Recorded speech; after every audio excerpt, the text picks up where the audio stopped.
এসএসসির অযোগ্য শিক্ষকদের তালিকায় এবার বিজেপির উপপ্রধান, যা নিয়ে শুরু হয়েছে রাজনৈতিক চাপানোত্তর। পূর্ব মেদিনীপুর জেলার ময়নার বিজেপি পরিচালিত গজিনা গ্রাম পঞ্চায়েতের উপপ্রধান সৌমেন কর অযোগ্যদের তালিকায় নাম রয়েছে 1485 নম্বরে। সৌমেন পশ্চিম মেদিনীপুরের পিংলার মুন্ডবাড়ি উষানন্দ বিদ্যাপীঠের অঙ্কের শিক্ষক। তার দাবি, তিনি যোগ্যতার মাপকাঠিতেই তিনি চাকরি পেয়েছেন, কাউকে কোনো টাকা দিয়ে নয়। এই তালিকায় নাম নিয়ে এর বিরুদ্ধে হাইকোর্ট ও এসএসসির দ্বারস্থ হবেন বলে জানিয়েছেন তিনি। তবে দলের উপপ্রধানের নাম অযোগ্যদের তালিকায় জড়িয়ে যাওয়ায় যথেষ্ট অস্বস্তিতে গেরুয়া শিবির। বিষয়টি সামনে আসায় দূরত্ব বাড়াচ্ছে দল। বিজেপির তমলুক সাংগঠনিক জেলা কমিটির সদস্য তথা গজিনা এলাকার বিজেপি নেতা চন্দন মণ্ডলের বক্তব্য, 2016 সালে ও চাকরি পেয়েছে, আর 2023-এ পঞ্চায়েত ভোটে জিতে সৌমেন উপপ্রধান হয়েছে। কেউ দোষ করে থাকলে সে অবশ্যই শাস্তি পাবে। পাশাপাশি বিস্ফোরক দাবি করেছেন বিজেপি নেতা চন্দন মণ্ডল। তার দাবি, এখনো চাকরি বিক্রির দালালরা ময়না এলাকায় ঘুরে বেড়াচ্ছে। আজকে আমরা কোর্টেরও দ্বারস্থ হয়েছি। অ্যাকচুয়ালি পরীক্ষার যা পদ্ধতি ছিল, ফর্ম ফিল আপ থেকে শুরু করে আমাদের যা যা ক্রাইটেরিয়া ছিল সেগুলো সবই উত্তীর্ণ করেছি এবং তার ডকুমেন্টসও আমার কাছে রয়েছে। তারপরও এভাবে কেন নাম এলো, কী ব্যাপার, সেটা আমরা কমিশনেরও দ্বারস্থ হব এবং কোর্টেরও দ্বারস্থ। বিশেষ করে যেটা আমরা বিষয়টা নিয়ে কোর্টের দ্বারস্থ হয়েছি, এর আগেও আমরা এই বিষয়ে যখন আমাদের কাছে খবর এসেছিল সেই বিষয়টা নিয়ে প্রথম থেকেই আমরা কোর্টের দ্বারস্থ হয়েছি এবং এই বিষয়টা নিয়ে আমরা আবারও কোর্টের দ্বারস্থ হব এবং এটাকে আমরা চ্যালেঞ্জ করব আর কি। চাকরি পাওয়ার জন্য কাউকে আপনি টাকা দিয়েছিলেন? না, এই ধরনের তো প্রশ্ন আসারই কথা নয়। কেন, আমার যা ক্রাইটেরিয়া ছিল, ধরুন 50% নাম্বার থেকে শুরু করে বিএড, সেগুলো সবই আমার ছিল এবং যথেষ্ট প্রস্তুতিও নিয়েছিলাম এবং সেই প্রস্তুতি থেকে পরীক্ষা দিয়েছিলাম, তারপরে পাসও করেছি, তারও ডকুমেন্টস সব কিছু আছে আর কি। যার ফলে এই বিষয় নিয়ে প্রশ্ন আসারই কথা নয়। তাছাড়া কমিশন কী কারণে এই লিস্টে আমাকে এভাবে চিহ্নিত করেছে, সেটা আপনাদের মাধ্যমেও কমিশনের কাছে প্রশ্ন থাকলো এবং সে কোর্টে দ্বারস্থ তো হব, আমি তো জানালাম আপনাদেরকে আর কি। তো সেক্ষেত্রে যে এসএসসি এরকম অযোগ্যতা তালিকা আপনার নাম এবং আপনি নিজেও একটা দলের হয়ে প্রতিনিধিত্ব করেন, উপপ্রধান হিসাবে কাজ করছেন, এরপর কোথাও একটা বড় অস্বস্তির মধ্যে পড়েছেন? দেখুন, যেহেতু আমার মনের মধ্যে কোনো সমস্যা নেই, সেই জায়গায় বাইরে অস্বস্তি কে কী বললো সেই ব্যাপারগুলো আমি কখনোই গুরুত্ব দিই না।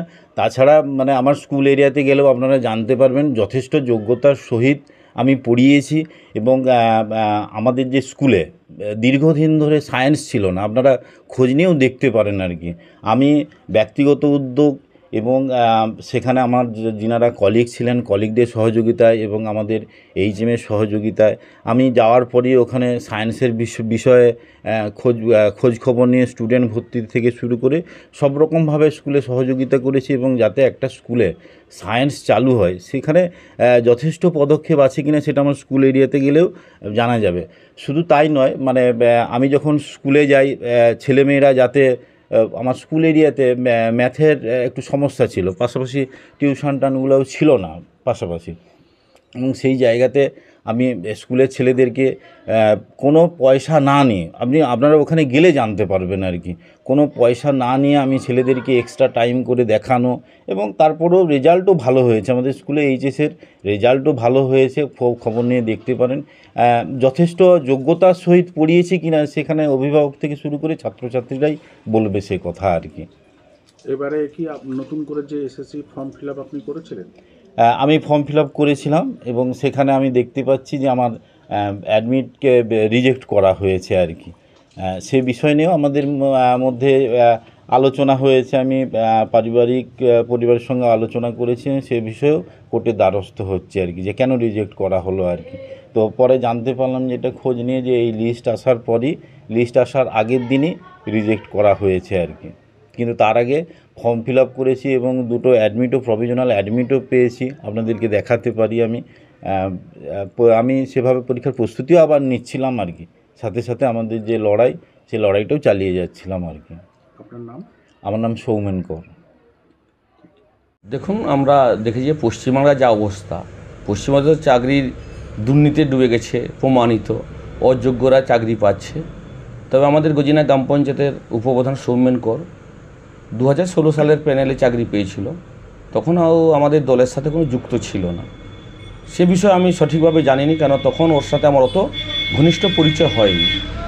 2023 সালে পঞ্চায়েত নির্বাচনে কিছুদিন আগে থেকে আমরা যখন পঞ্চায়েতে প্রার্থী সিলেকশন করি, যেহেতু শিক্ষক আমরা জানি, শিক্ষক মহাশয় এবং এলাকার মানুষ চাইল, সেখান থেকে আমি অবশ্য ওকে এলাকার মানুষের সঙ্গে যোগাযোগ করে পঞ্চায়েতে প্রার্থী করা হয়। এবং আমাদের গ্রাম পঞ্চায়েতে যেহেতু মহিলা প্রধান, আমরা চাইছিলাম একজন শিক্ষক প্রধান থাকলে, আমাদের উপপ্রধান থাকলে ভালো, সেই কারণে উপপ্রধান বানানো হয়েছে ওনাকে। এতে দলের কিছু ভাবমূর্তি নষ্টের বিষয়ও নেই, আর আমাদের দলের এই বিষয়ে বিশেষ কিছু বলারও নেই, আর আমাদের সাংগঠনিক অবস্থা ময়নায় ভালো আছে। ধরুন অভিজিৎ গঙ্গোপাধ্যায় তিনি কিন্তু এই চাকরি চোরদের বিরুদ্ধেই কিন্তু তিনি ব্যবস্থা নিয়েছিলেন, এবং তিনি যখন বিচারক ছিলেন তিনি তখন এই রায়গুলোই দিয়েছিলেন, এবং তিনি বলেছিলেন যে পুরো প্যানেলটাই বাতিল হবে যারা এরকম টাকা দিয়ে চাকরি পেয়েছে। সেই জায়গাতে দলেরই একজন উপপ্রধান যিনি এই চাকরি চুরির দায়ে অভিযুক্ত, কতটা অস্বস্তিতে আপনারা? দেখুন, এ তো আইনের পথেই চলবে, এবং সঠিকটা তো বিচার মানুষ চায়, সঠিক হওয়া উচিত। কেউ যদি দুর্নীতি করে তার জন্য তো দল দায়ী নয়, কেউ যদি টাকা দিয়ে চাকরি নেয়, এতে দলের অস্বস্তির কিছু বিষয় নেই। আর অভিজিৎবাবুকে তো আমাদের লোকসভা নির্বাচনে আমাদের বিপুল জয়, এবং আমাদের গ্রাম পঞ্চায়েত থেকে কিন্তু আমরা ভালো লিড করেছি। আমরা যে পঞ্চায়েতে যে লিড করেছিলাম, বা 2021 সালে আমরা আমাদের গজিনা গ্রাম পঞ্চায়েত থেকে ভারতীয় জনতা পার্টির প্রার্থীকে জয়লাভ করেছি, লিড দিয়েছি। 23-এ আমরা পঞ্চায়েত দখল করেছি, কিন্তু 24-এ লোকসভা নির্বাচনে আমরা আরও বিপুল ভোট পেয়েছি, ভালো রেজাল্ট করেছি। সেখানে দলের উপরে কিছু বিশেষ প্রভাব পড়বে না। আর কয়েক মাস পর বিধানসভা নির্বাচন, যখন আপনারা নির্বাচনের প্রচারে যাবেন, আপনারই দলের একজন উপপ্রধান অযোগ্য তালিকায় নাম রয়েছে, মানুষের কাছে একটু বলতে বা একটু কষ্ট হবে না, বা জবাবদিহি করতে, বা মানুষ তো জবাবদিহি চাইবে, তখন একটু অস্বস্তি হবে তো? না, সেভাবে কিছু নেই। এই সরকার তো একবার দুর্নীতিতে ডুবিয়ে গিয়েছে, যে সরকারের চাকরি বিক্রি হয়। আর আমরা দেখেছি আমাদের ময়নাতে তৃণমূল ক্ষমতায় আসার পর ময়নাতে দালালের সংখ্যা কিন্তু অনেক বেশি।